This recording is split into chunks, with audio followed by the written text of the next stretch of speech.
നമസ്കാരം. Raf talks ഫുട്ബോളിലേക്ക് ഏവർക്കും സ്വാഗതം. ഇന്നലെ ആഫ്രിക്കൻ നേഷൻസ് കപ്പിൽ നടന്ന മത്സരത്തിൽ വമ്പന്മാരായ ഈജിപ്തിന് സമനില വഴങ്ങേണ്ടി വന്നിരുന്നു.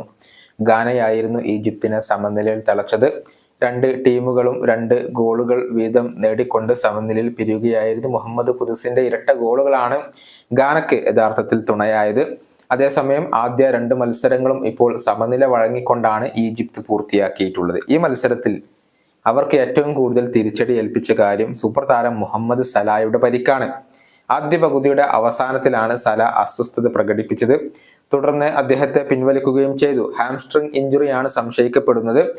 എന്നാൽ പരിക്കിന്റെ കൂടുതൽ വിവരങ്ങൾ ലഭ്യമായിട്ടില്ല. പരിക്കിനെ കുറിച്ച് ഈജിപ്ത് പരിശീലകൻ പറഞ്ഞിരിക്കുന്നത് ഇങ്ങനെയാണ്: അദ്ദേഹത്തിന്റെ പരിക്ക് ഒരു വലിയ പ്രശ്നമാവില്ല എന്നാണ് ഞാൻ പ്രതീക്ഷിക്കുന്നത്. പക്ഷെ ഇപ്പോൾ അതേക്കുറിച്ച് എനിക്ക് യാതൊന്നും അറിവില്ല. പരിക്ക് അപകടകാരിയല്ല എന്നാണ് ഞാൻ കരുതുന്നത്. സലാക്ക് ഉടനെ റിക്കവർ ആവാൻ കഴിയുമോ എന്നുള്ളത് നമുക്ക് കാത്തിരുന്നു കാണാം. ഇതാണ് ഈജിപ്തിന്റെ പരിശീലകൻ ഇപ്പോൾ പറഞ്ഞിട്ടുള്ളത്. സലായുടെ പരിക്ക് ഈജിപ്തിന് തിരിച്ചടിയാണ്. അതിനേക്കാൾ ഉപരി അദ്ദേഹത്തിന്റെ ക്ലബ്ബായ ലിവർപൂളിന് തിരിച്ചടിയാണ്.